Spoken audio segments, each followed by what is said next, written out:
Oh, you have LA Regionals coming up, don't you? Is that this week? It better not be. Or is that next? Is it this week? It's either this week or next. It's either this week or next. Let me look. Oh, shoot.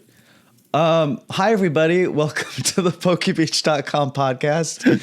My name is John. I go by Water Pokemon Master on the website. And I am joined, as always, by the wonderful Justin Basil of JustinBasil.com. who's still a little sick and is checking for me if I'm missing an event right now. Okay. It is going to be this. It's going to be this next weekend. That came out of nowhere. It's not in my calendar. Came out of nowhere. It's been that weekend for a while. What are you talking about? I hope I don't have anything next weekend. All right, so let's jump into this week's news. The big news of the week is that Shrouded Fable is our August special set.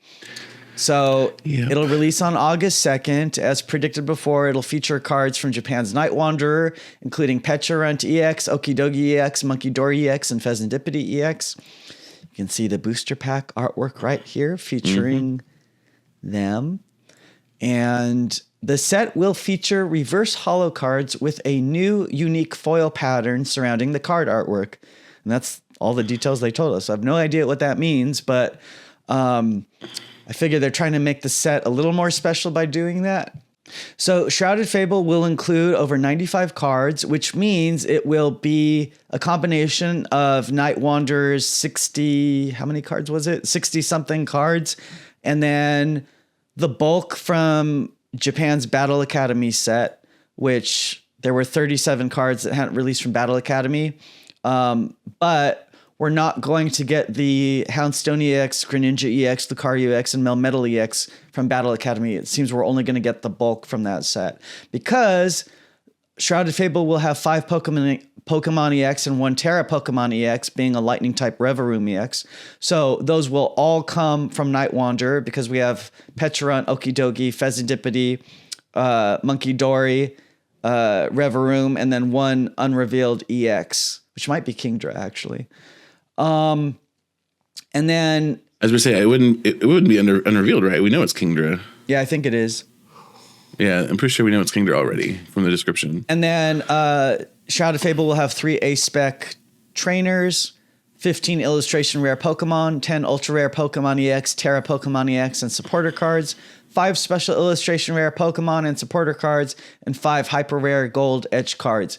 So basically, Shrouded Fable is Night Wanderer plus the bulk from Battle Academy, excluding the EXs that we mentioned before. So, and I wouldn't be surprised if they take their evolution lines out too, just to kind of further reduce that number. Right. This is a filler at this point. So, I mean, it is what it is. I know we talked a lot about what could potentially be in this set before it was revealed, and you were very convinced it was this, and I was hoping it wasn't this, but it is this. So it is what it is. Yeah, it's just based on the release dates on the release order that it just had to be Night Wanderer because initially the theory was that it could be the Dragon set or the Terrapago set, and then it was just minorly stated, oh, it might be Night Wanderer because we were like back then it was like, no way it's going to be Night Wanderer. That's not enough to sell a set. But that's what they're doing, and they are pulling. They're pulling some cards from presumably their annual end of the year high class set, as we're going to see right now. So, like all special sets, Shrouded Fable packs will not be sold individually. There won't be booster boxes. You can only get the booster packs in select products. So let me show you real quick. One of the products is a Shrouded Fable Greninja EX Special Illustration Rare Collection.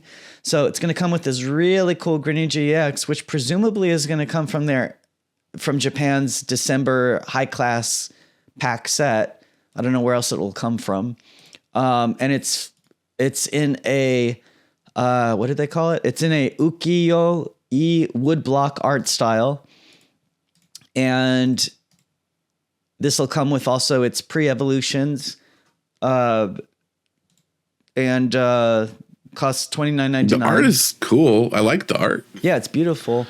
The card itself isn't that good, but I like the art. So it's funny because like we were saying, or I was saying before, that Night Wanderer on the Japanese end, can't have anything in the Japanese set that's going to eclipse Pecharunt because Pecharunt's the star. But the English set can do whatever they want, and that's exactly what they're doing here. They're pulling cards from the future that are coming out in Japan to make this set more appealing to English fans, whereas in Japan, they're used to getting small sets that feature, a Pokemon or whatever, so, one Pokemon or so. On the Japanese end, the set Night Wanderer is pretty typical, but on the English end, they had to spice it up to make it appealing because Night Wanderer alone would not have been enough to sell this set.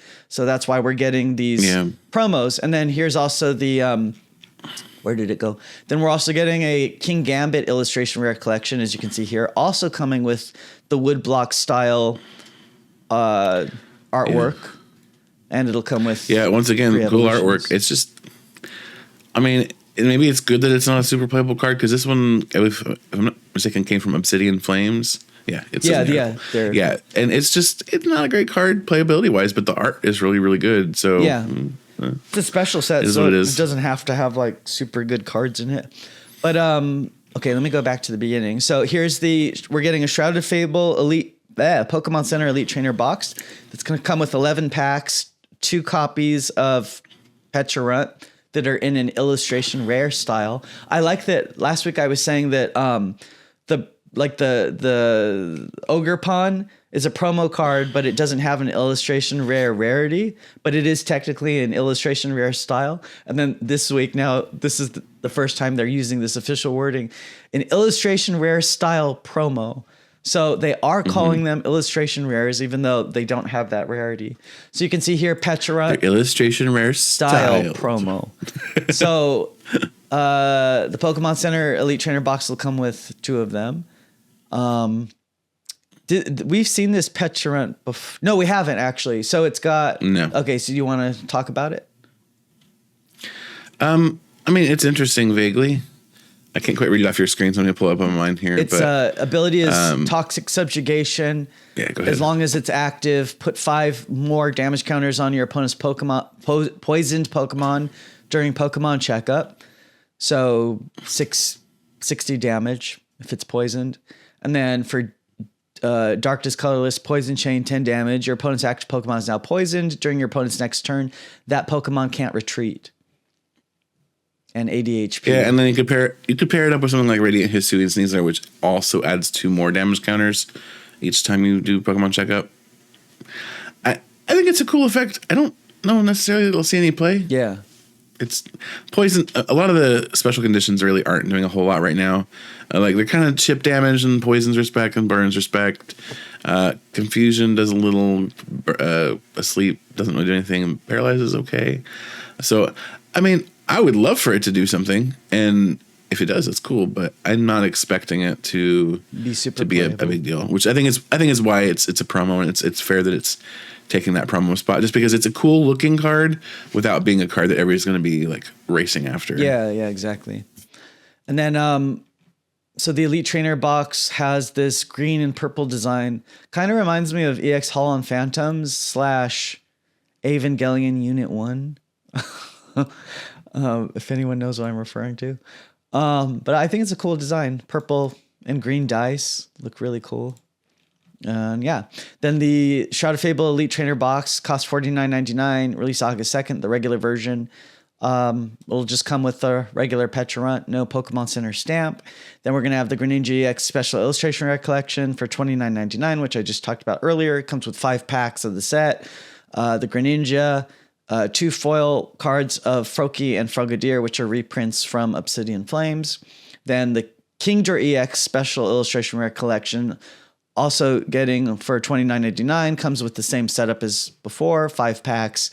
Kingdra EX Special Illustration Rare in the Ukiyo woodblock art style, and 2 foil cards of Horsey and Seadra, which are presumably new. All 3 of these cards are new because they are not showing them in the product image. They're just showing the backs. So these will definitely come from Night Wanderer. And next product was the Shrouded Fable King Gambit Illustration Rare Collection, which we talked about. Comes with only, it costs $21.99, so a little bit cheaper than the EX versions. Has 4 packs and the King Gambit, and then foil versions of Ponard and Bisharp from Obsidian Flames. Then we have a Shrouded Fable 3 booster pack and promo card blister. Costs $13.99. Comes with 3 packs of the set and a foil card of Petrarunt. This is the same Petrarunt we just talked about, but it's a regular version, different art. I am curious where this particular card is coming from.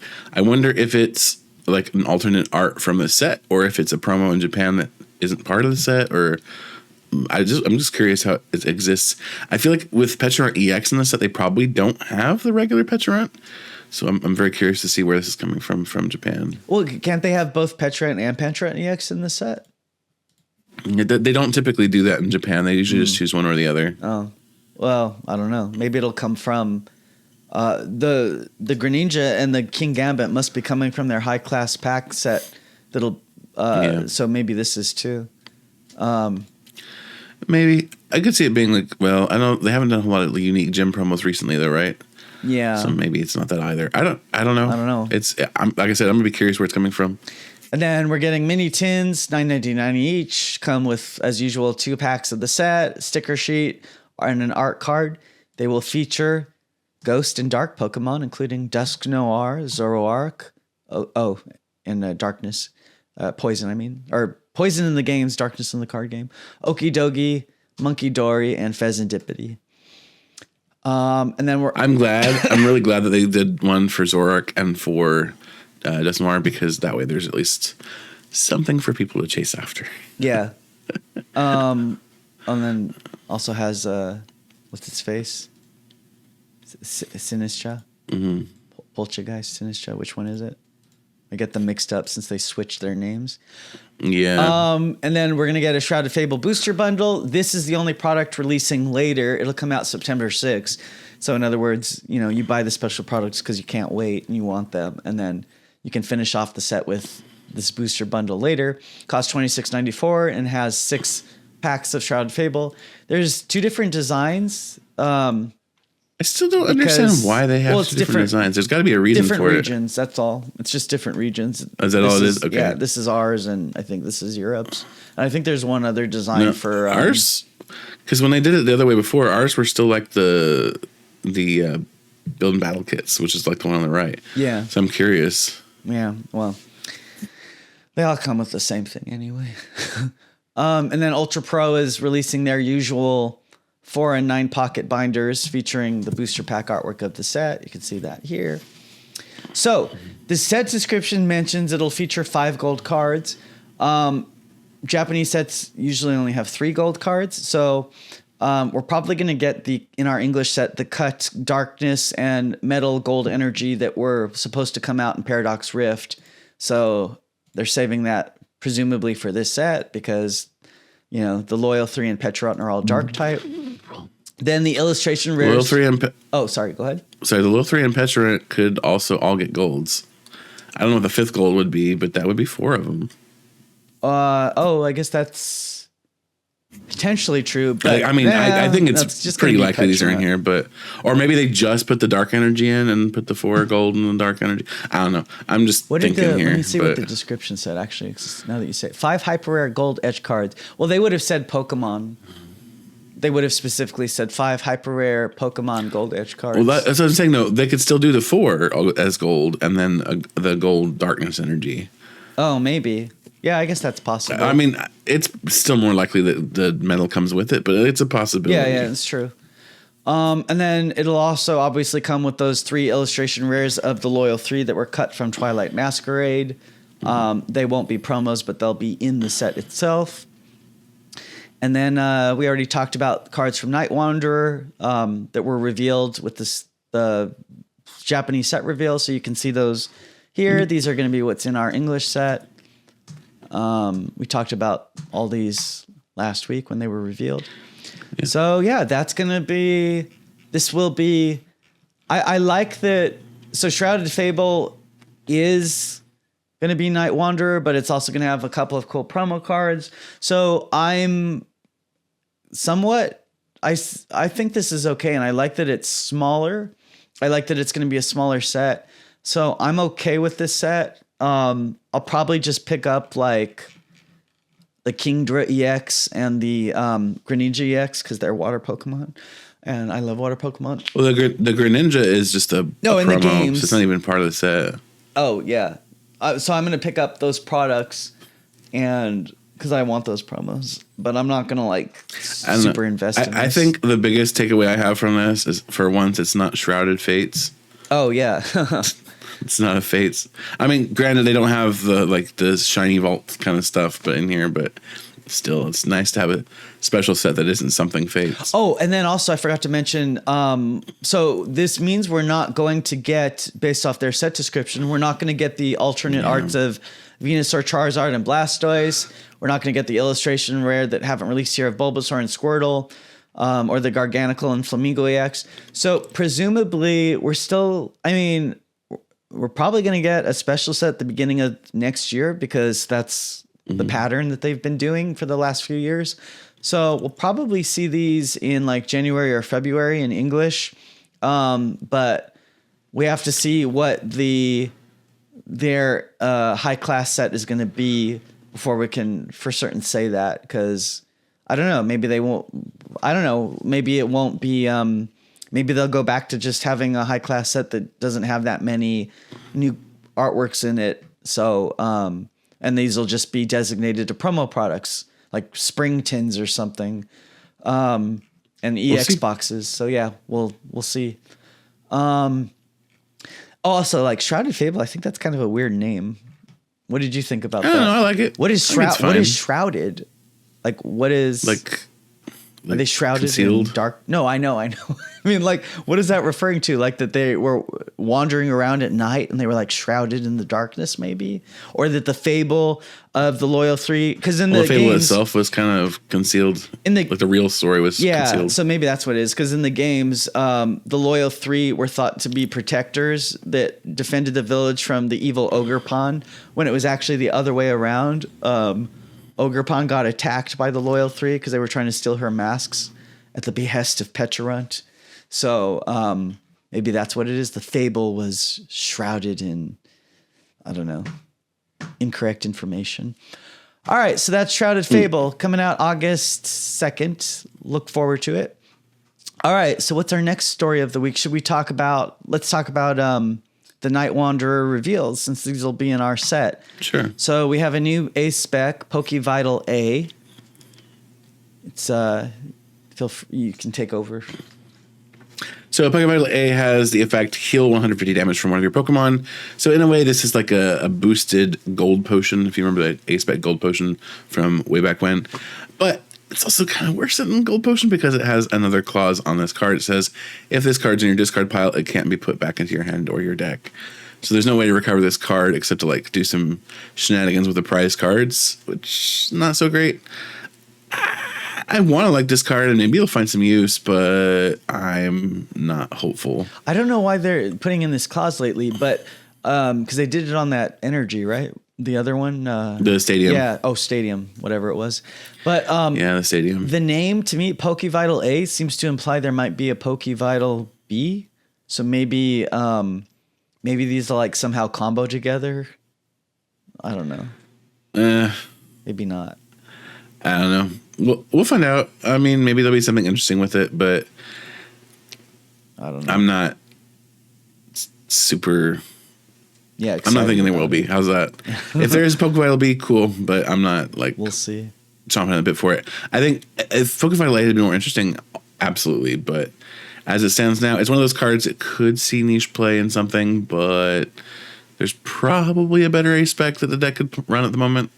It's going to be one of those things where it's a wait and see. You know, now that I'm thinking about it, actually going back to Night Wanderer and Shrouded Fable, so the set has like a darkness, ghost, poison theme, and the set's coming out in August. So now I'm thinking, actually, you know what? This is a Halloween set.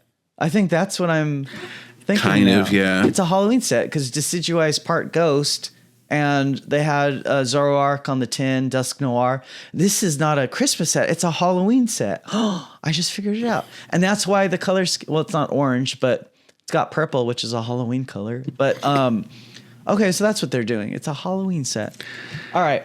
Sure. So let's see. Yeah, what other cards we're gonna get next week when they do the reveals? Okay, so now something that I'm actually excited about. Yoo-hoo. All right, so the Rowlet and the Dartrix especially. The Decidueye, I love Decidueye, but the card's just But Rowlet and especially Dartrix are very interesting. So Rowlet has Be Cold, which is basically collect, you draw a card, and it has Leafage, which does 10 damage. However, really important thing about this Rowlet, it has 70 HP.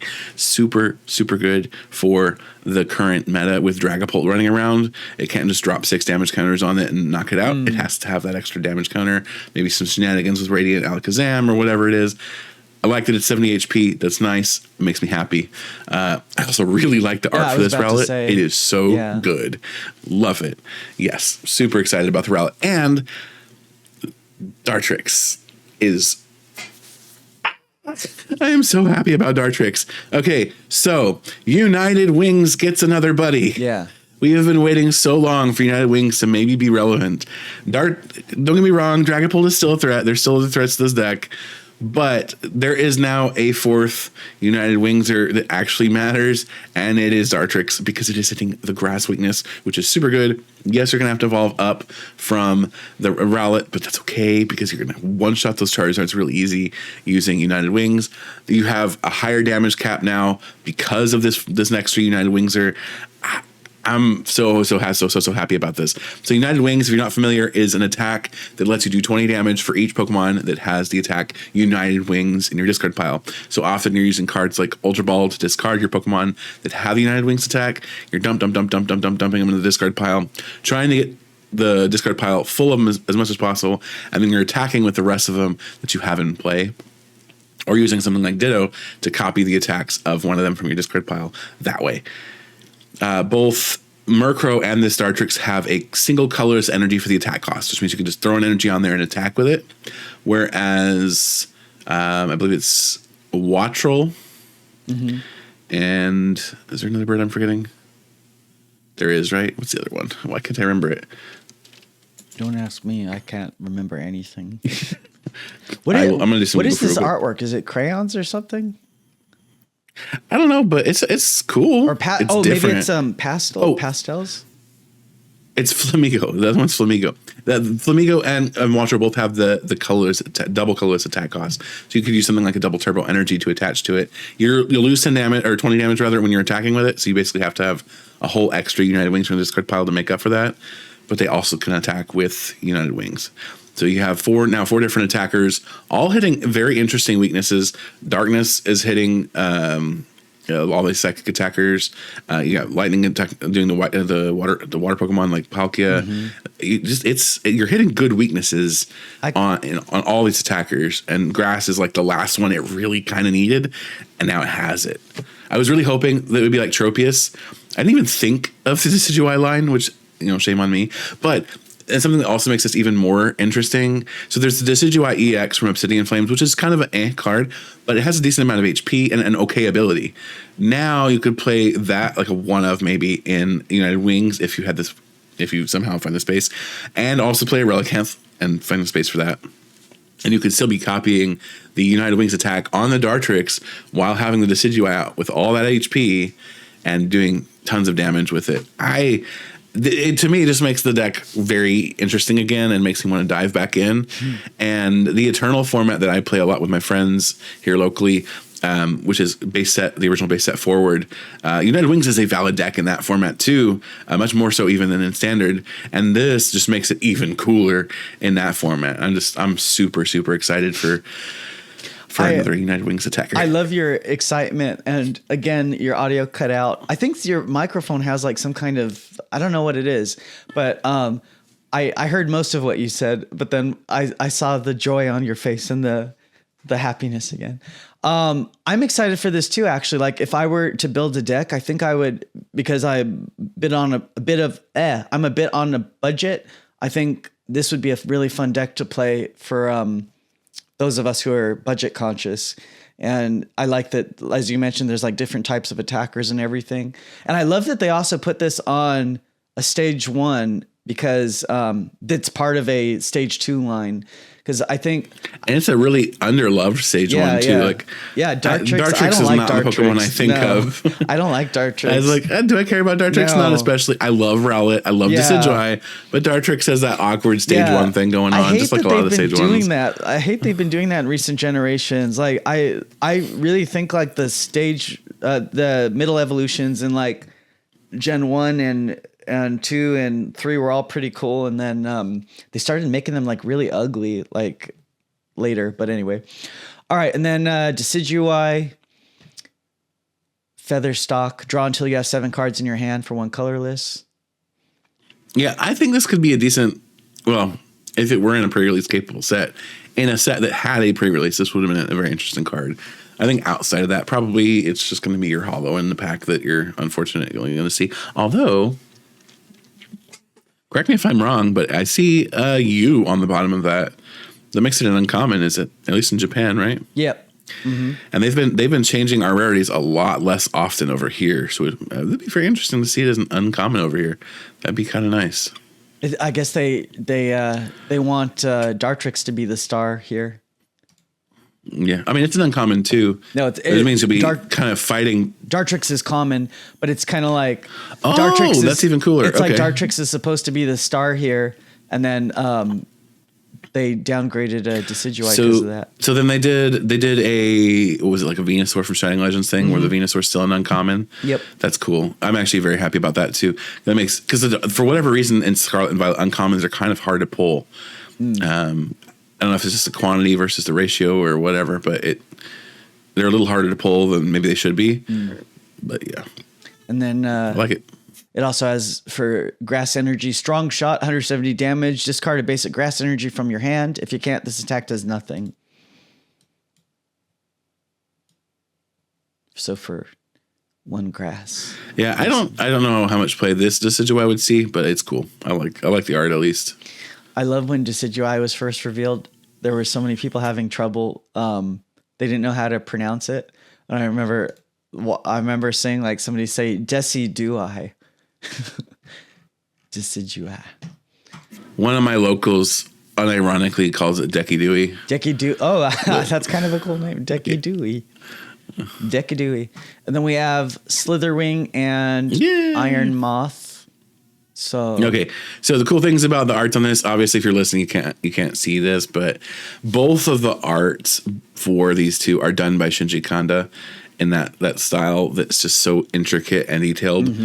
I absolutely adore Shinji Kanda's art style, and so I'm super hyped on both of these cards, but especially this Iron Moth. I love the Iron Moth look. Yeah, Iron Moth's the one on the right, and that looks like the detail is just so cool. As you were saying, you love the Iron Moth. I was going to actually say I love the Slitherwing more.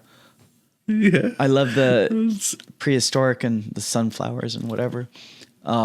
These are very beautiful. I love these. These actually make me like them. This art style is gorgeous. These make me like both of them much more than I did seeing them in the games. Like this is a perfect example, at least for me personally, where the trading card game brings more life to these Pokemon that kind of like ugly in the games, in my opinion. But yeah, I've always quite liked Volcarona, and so I liked Iron Moth basically by default. Slitherwing has had to grow on me. The opposite for me. It's funny how people always have different opinions about things. Okay, so yeah, we can even have different opinions and not hate each other. Funny. Oh yeah, it's wild how that works. It's funny seeing the comments sometimes where like people are saying, some people are like, oh, they hate each other because they disagree. That's so like typical of American discourse these days.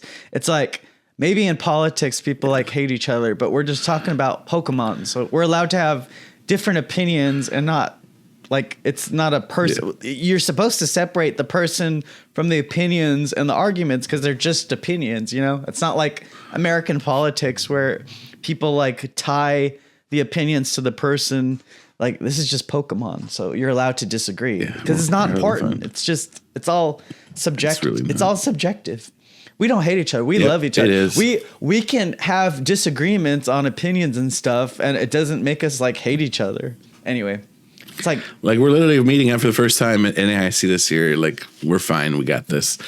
oh yeah, it's like sometimes the comments are like, oh, they really hate each other. Why do they hate each other? It's like, we don't hate each other at all. We don't hate each other. I don't know where we would not be doing this podcast if we hated each other. Anyway. All right, let's talk about the Pokemon cards. How's that?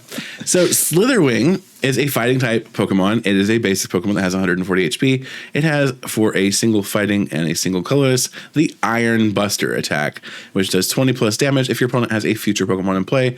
This attack does 120 more damage, so you can get up to 140 and do 280 with weakness if you happen to be smacking an Iron Hands EX, which I love.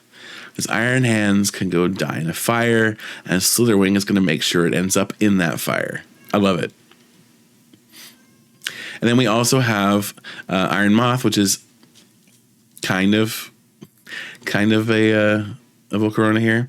We have Suction for 30 damage. He'll from this Pokemon the same amount of damage you did to your opponent's active Pokemon, and then Fire Colorless Wild Rejector does 120 damage during your opponent's next turn. Prevent all damage done to this Pokemon by your opponent's ancient Pokemon. So this is kind of an anti-ancient box card for future decks. They can just slap this in the future or in the active and be like, okay, we'll deal with this. We've seen cards like this in the past. Ice Cube was one where it was thrown up against decks that were all basic. This is a very similar idea. It's cool. How much play it sees, we'll see. The attack cost is a little steep, which makes me hope there's some sort of like really good fire acceleration coming at some point. Because Ancient, yeah, like don't get me wrong, we still have Magma Basin, but a 2 fire and a colorless is a little steep for that attack cost. I just like the artwork. The artwork is great. There's no denying that. The artwork's great. And then let's just get this out of the way real quick because I just posted this right before we start recording. Ooh, generic artwork. Ultra Pro is releasing a Rayquaza Legendary Foil playmat with foil accents. You can see it right here. I think these little stars are what's supposed to be foily. But I saw some videos of the foil playmats for other franchises, and I think the whole playmat is actually foily. But this is the first time they've released this kind of playmat for Pokemon. They've released it for their other franchises, as I just mentioned. Usually it costs like $29.99. We don't know when this is going to release or its pricing, but it should release in Q3. So the description specifically says it'll feature foil starlight accents for added shine. So I think that's these little silver stars here. And Rayquaza is here above the Earth's atmosphere because that's where it lives. Or in the atmosphere, rather. It's that signature stock art Ultra Pro playmat, but at least they're putting a little effort into it with the foiling, I guess. Yeah. The background's not the worst. It's okay. Ish. Bleh. Yeah. It's okay. All right. And then, GameStop. GameStop. So I like these stories, again, because I love interviewing people, doing research, like being an actual reporter, because that's what my degree is in. But I don't know about... as a fan, what my opinion on this is right now.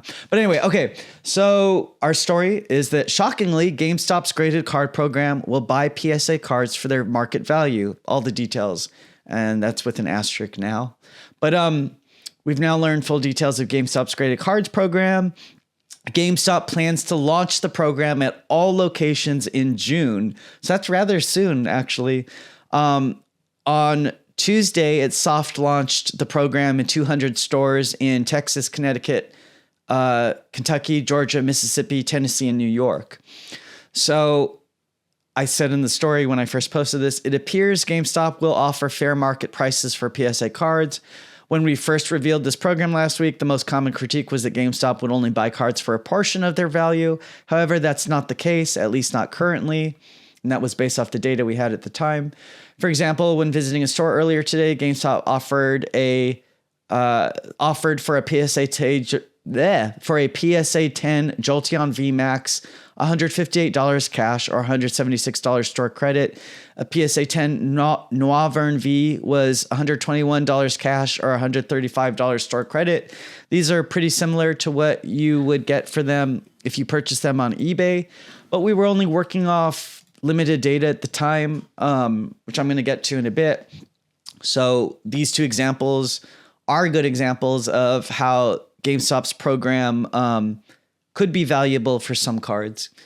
So I tried not to giggle, and thankfully I was muted, but it's Noivern as in noise. Noivern. I know we talked about that in the other week. I want to say Noivern because of Dusk Noir. I get it. Noivern. It's so funny. I'm not good at it's so weird. Like I'm so bad at talking on my feet. Like if I were actually sitting down reading this, I would say Noivern in my head, but I'm like, anyway. All right. You're fine. So don't stress it. Thanks.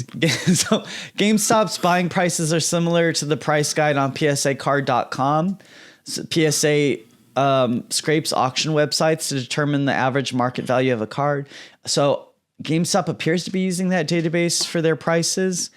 So like, as I said, they offered $176 store credit for Jolteon VMAX, and one recently sold for $177 at auction. So $1-ish difference. So I think they're using PSAcard.com for their price guide when doing the buys, but I'm going to get to that in the next story where your mileage will vary. When a customer brings cards in, they scan the card and check, the PSA database for if the card is in there. And they offer, GameStop is only offering the buy value during that transaction because the prices fluctuate. So you can either accept or reject the offer then and there. If you decide to reject it and then come back later, you may be offered a different price. And they will pay either in cash or store credit. Cash will offer 10% less value. Store credit, 10% more. GameStop is currently training its employees to evaluate the authenticity of PSA cards submitted. So cards valued over $500 will not be accepted. Signed cards also won't be accepted at this time. And then here we have an internal checklist of what they are expecting their employees to do when accepting the cards. They want you to check like for the injection. Can you read this? I'm petering out. I can't read it. Let me see if I can get the article up so I can see what it's saying. I'm starting to peter out. No. I can read it. I just got to actually be able to see it. I didn't get much sleep. Let me see here. They want the GameStop employees to run all these physical checks using a black light. They want to check what's funny though is that they're actually expecting GameStop employees to go through this entire checklist of requirements. Whereas when I'm at events, I don't really see anybody ever checking the authenticity of PSA graded cards. I think people just look at them real quick. And so it's like they're expecting employees to do more than you would actually do at an event. But maybe, I don't know if maybe the employees over time are just going to kind of get a feel for what's legitimate and what's not, and aren't actually going to go through this entire checklist of things. Maybe it's just they are sort of training them to do that now to get used to the idea of determining what's real and what's fake. And they're not actually going to expect people to their employees to go through every single little thing. So maybe this is a way of training them. I don't know. But can you imagine going into GameStop with a stack of 10 cards and these poor employees having to go through every single one of these items on the checklist? Yeah. I just can't see that happening. So we're talking about that graded collectible checklist that the employees are going to have to do. So they have 3 different categories for this checklist. For the holder, there are 5 different things they're supposed to check. So there's the injection spot. It says run your finger along the bottom of the case. You will feel a bump in the center. If the case is completely smooth, reject the trade. And then it says ticks. Hold the case flat and look at it from the side. On the left and right sides of the case, you will see 3 ticks or small lines. If these are absent, reject the trade. And then you have part numbers. Inspect the bottom right corner for a part number. If this is absent or does not read, if that's 1T, 27, or 21, reject the trade. Mine says. And then rails. Mine just says PSA. I think this is one of like their first graded Pokemon cards, so mine just says PSA in the corner. I'm showing a Charizard promo on screen, Japanese promo that I have PSA graded. Mine won't even. And then for the rails. Oh, sorry. Go ahead. Sorry. No, sorry. Go. No, say what you're gonna say. No, I'm gonna hold the card and you just read what. Okay, so the rails, this is inside the case, you will see 2 vertical and horizontal lines of plastic to hold the card in place with a taper at the end. If these cards are if these are missing or absent or missing the taper, reject the trade. And then it has a 90-degree angles. Hold the card. Around the card is a transparent section of the case. The corners here should come to a perfect 90-degree angle. If the corners are rounded or not crisp, reject the trade. So that's all the holder section. For the label, so actually, it has to pass a blacklight test. So actually, so going through that checklist, I feel like this is something that you could quickly go through all of that once you know what they want you to do. I don't actually think that would take that long. Like all those things, I mean, it would take some time for the employees to learn, but actually I don't think that's that difficult because I'm just like, yeah, like everything they just said, like I think I can figure out in like 6 seconds.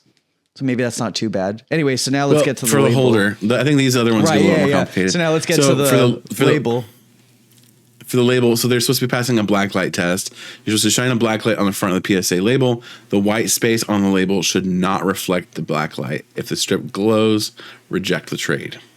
And it says on the lighthouse label, if using a jeweler's loop, examine the lighthouse label on the front and front and rear of the label. In the reflective area, PSA or click at NASDAQ is visible mixed into the background. If it's absent, reject the trade. Wait, what is a jeweler's loop? No idea. Wait, let me Google that real quick. Jewelers. While you're Googling, I'm going to read the last one. The blacklight test says shine a blacklight on the back PSA label. You should see 6 PSA logos appear around the PSA logo on the left side. If there are not 3 logos above and 3 logos below the main logo, reject the trade. So shine it back on the back of the label. You should see 6. Mine doesn't have that. Mine has 1. Mine is so old. Must be like one of the first cards they ever graded, but mine doesn't have a lot of this stuff. So they would only take the modern PSA cards that have like the barcode and everything. I don't think they're going to take these really old ones. Jeweler's loop is like those fancy magnifying glasses that you hold up to your eye, okay, that's what it is. And then finally, for the last category, we have checking for tampering. It says run your finger along all edges of the case. It should be smooth and sealed all around except for the injection site. If you feel glue or foreign substances, reject the trade. If you feel excess plastic, reject the trade. If the case opens, reject the trade. Examine the case visually from all angles. If the case is stained or discolored, reject the trade. Examine the label visually on the front and back. If there appears to be foreign ink, chemical residue, or oil on the label, reject the trade. So they're asking for a lot of checks here, but they seem reasonable. You know, I think maybe once an employee has done this a couple of times, I don't think this is actually that much. It's a little, I mean, if somebody brings in a whole stack of them, like I could see that being annoying, but I don't think if I were an employee, I think I would like check a couple and then I would just assume like the rest are, if a couple pass, I would assume all of them pass. That's a great way for them to sneak one fake one in. Well, then maybe GameStop should hire like somebody specifically for this at each store. Who's going to do this? Do yeah, no, they're not. So when they're very much doing this whole thing to try to stay afloat in the first place. Yeah, exactly. So, I hope that this isn't going to lead to fake cards flooding the market. But I don't know how do you know anything about, I'm not integrated cards at all. Like these are literally, I'm not either. I don't know how common fakes are, but I feel like I've seen enough PSA graded cards just, being in this community where I feel like I would be able to tell a fake one, maybe, because they all pretty much look alike, but I don't know. Like, and then plus the fact that the Pokemon cards themselves, if they're faking those, like, oh, I see. They're probably not faking the cards themselves. They're just putting like a lower quality. They're faking the card that's in there. Yeah. No, they're not. Yeah. I don't think they would be. They're not faking the card inside, right? They're just putting a lower quality card in there and then saying it's like PSA 10 or something. Yeah, it's not the card that's on the label. They're effectively faking the product. Yeah. Anyway, so I feel bad for the employees that don't know anything about this stuff that are being expected to learn, but I don't know, like going through this checklist, I feel like it's not that unreasonable. Like I feel like if you do it a few times, you'll like get the hang of it maybe, but like, I don't know, if the store only has like one employee and they're getting held up by this, like that's going to be really annoying. Like, can you imagine you go into a GameStop and somebody's there with like 10 cards and the employee is like tied up with this? I mean, just support your local game store instead. Problem solved. Yeah. Well, not everyone has an LGS in their area. GameStop's are everywhere, but not everyone has an LGS. But if you do have one, you should go there. My local area is flooded with them. That's why, and I think I mentioned this in the comments, but like that's why when you were talking about how all these trade and play events were like really successful, I'm like, really? Because they are absolutely not here. We have way too many local game stores, and the kids go to those local game stores. So GameStop just doesn't have that kind of success here. So overall, so the news story was about that they're buying cards for their fair value, but that doesn't now actually seem to be consistently the case. So this follow-up news story I had yesterday or the day before was that GameStop has now posted the first graded cards for sale on their website. Most are fair prices, but some are double. So in this news story, I'm just going to go to the bottom real quick because it relates to the previous story I was just talking about. Earlier this week, we posted that GameStop was buying cards for their fair market value. Since then, we have received multiple reports from customers with different experiences. Some cards received lowball offers, while others received at least 90% of their fair market value. So currently, it seems the value of GameStop's offers vary wildly from card to card. GameStop may also be testing different price points. GameStop's program is still in its infancy, so the overall consensus remains to be determined. So people went in, and people have been going in with graded cards, and some are getting really low offers where the cards are definitely worth a lot more than what GameStop is offering. And then other times they seem to be fair value. So it seems like overall it might just depend on the card and the day. We don't have enough data yet to make a full determination. When I posted that first story, the data points did line up with the conclusion at the time that they were offering fair market value, but now we're getting reports of different experiences. So that may be not the case now. I mean, so we're and they might be changing it too. So to me, it seems weird that they would offer market value on something anyway. Like if they're going to try to make some money on it, like I expect them to take some cut. Well, so my theory was that they were going to offer like close to market value to buy the cards and then sell them for more than that. And so they're making money. They're enticing people to come in and dump all their cards on them, and then they can flip them for more money from people who don't know better.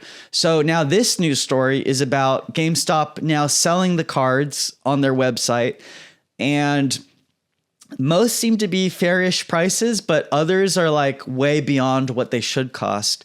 So as of when I posted this story, so the cards, they only had 36 Pokemon cards available for purchase when I posted this story. And it's funny because like some of the people who responded to this story were like, oh, that's my card that I took into GameStop and sold to them. And now they have it on the website for more than they offered me.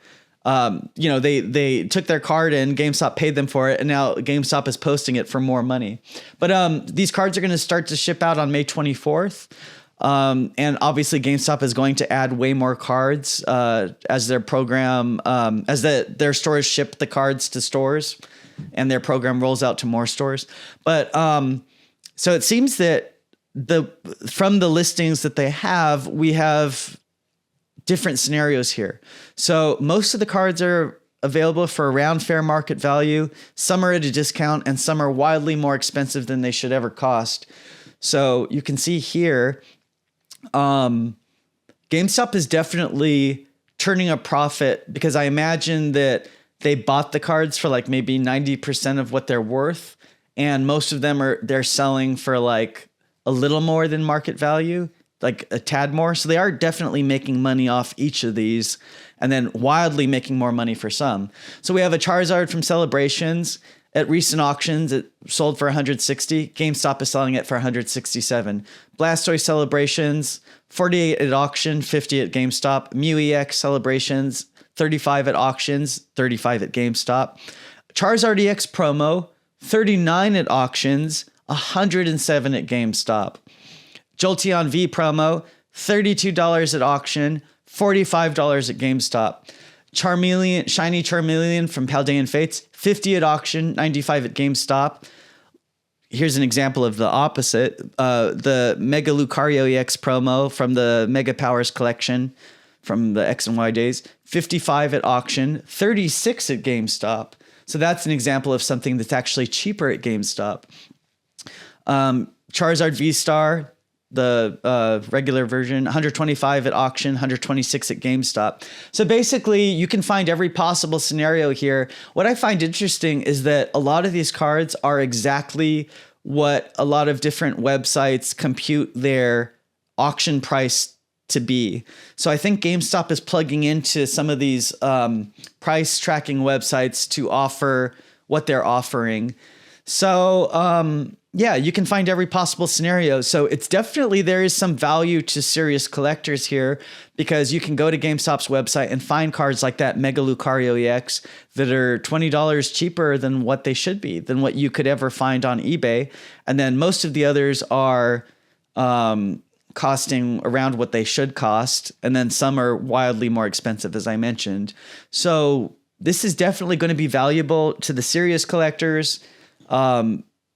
So, you know, if the intern accidentally posts some of these for under what they should be, then you're going to be able to snipe it for a good price. And then if you're somebody who has GameStop store credit, you know, maybe this is something that, you know, maybe the cards cost a few more bucks than what they should, but you can get them for, you know, you can use your credit toward them for just a couple bucks more than what you would get at eBay and whatever. So I had also mentioned in a previous story that GameStop was starting to buy display cases for their stores. So they're eventually going to be having these cards in stores as well for sale. So it might be like a cool thing to go into the store and pick these out. And I think the overall effect for the company is that they're going to get a ton more foot traffic now because there's going to be people going into the stores trying to buy the cards and sell them. And I think for them, maybe the strategy is that they're going to sell the cards for more than they're worth to people who aren't as informed. But the overall effect is that they're going to get a lot more people in their stores now who might make other purchases. So maybe this is going to actually be really beneficial for them. I don't know. I think overall, my opinion is that this is a good thing for Pokemon as a franchise. Going to expose, as we talked about in the last week, they're selling the dollar holos and reverse holos. That's going to get a lot of kids interested. They're going to be getting people coming in to buy slabs, sell slabs, see all these Pokemon cards, all these kids coming in, potentially getting more interested. So I think it's going to be... Whether or not this is good for GameStop, I don't personally care as a Pokemon fan, but I think this is good for our franchise as a fan. So that's my opinion. I don't know the franchise really cares, honestly, but that's me. Well, yeah, they don't. I mean, yeah, but I'm just saying, like this is, I think, just going to make Pokemon more popular, which is a good thing. I mean, usually, not always. But like Logan Paul brought in all the kind of like money people into the franchise. The scalpers, yeah. But I mean, this is I don't think this would do that as much because buying and selling graded cards has always been a thing. So I think it's just going to get people more interested when they come into GameStop and see all these like cool cards. I think that's just going to get more people involved. But anyway, this story is still developing. We have to still figure out how they are going to, another thing they might be doing is they could be evil and do something where they are kind of like trying to price out the LGSs. Like maybe they're going to do a few years of this where they buy all the slabs for cheaper than what they should, or around what they should, and offer more than an LGS would, and basically like kind of put LGSs out of business. And then once they're gone, then they increase the prices of everything, kind of like what Amazon did with bookstores. I don't know if that's what they're going to do, but maybe that's like a long-term strategy that they're hoping to put LGSs out of business. That's just my paranoid theory. I don't know if they would actually. That seems, it sounds especially nefarious, and I'm not sure GameStop is even smart enough to pull that off, honestly. But who knows? Yeah. But definitely support your LGSs. I think we can all agree to that. I think this is just good for getting casual fans interested in seeing all these Pokemon cards in stores, especially if they do those sort of Toys R Us-esque style Pokemon leagues, like the trade and play events they've been testing out.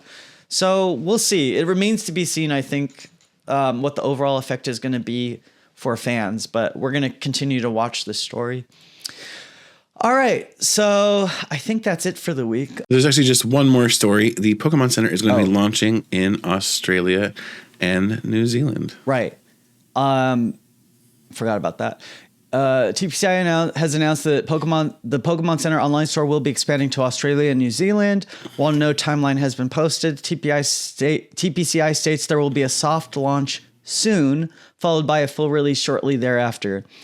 So the Pokemon Center website in the United States relaunched in August 2014, launched in Canada in November 2020, and launched in the UK in December 2021. So it's nice that every few years they seem to be expanding. So maybe we'll see. I know European fans really want like a European Pokemon Center. The one over there is just for the UK. I think that's probably because of Brexit or something, like some kind of legal trade thing. Maybe that's why it's restricted to the UK. But it's nice to see it expand. Hopefully they'll do it in other countries too. I mean, it's only a good thing. Yeah, it's a small thing, but it's a big thing at the same time. Yeah. I think that's going to be it. That's it for the week, I believe. For realsies this time. It's funny. I have a funny story. So I met somebody this week and we were talking and I mentioned I have a Pokemon website, blah, blah, blah, blah, blah. And then he was like, wait, what's your Pokemon website? And I said, oh, it's called PokeBeach. It's for the card game. And he goes, are you WPM? And I said, yeah. And he goes, I used to be one of the super mods on your website back in the day. And I was like, oh my God, what a small world. So I literally met somebody who used to be a staff member of the website here in LA. Like, what are the odds of that?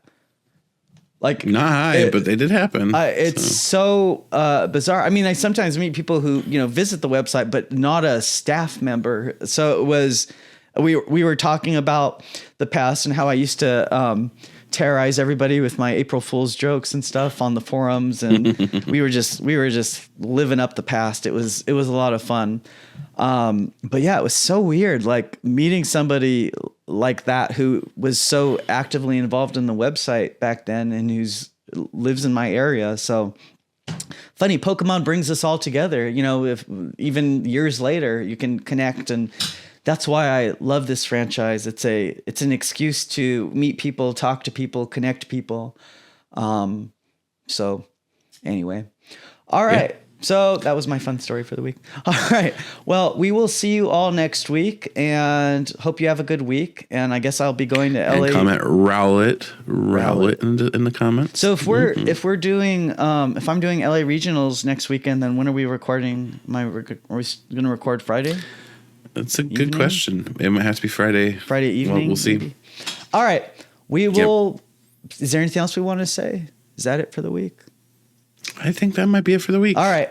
Well, we'll see you all next week. Thanks for joining us. Be sure to like, comment, subscribe. We love reading your comments, except the ones that say we hate each other. Because we don't. Now that's all we're going to get. Thanks. All right. Everybody you all have a good week, and we'll talk to you later. Bye.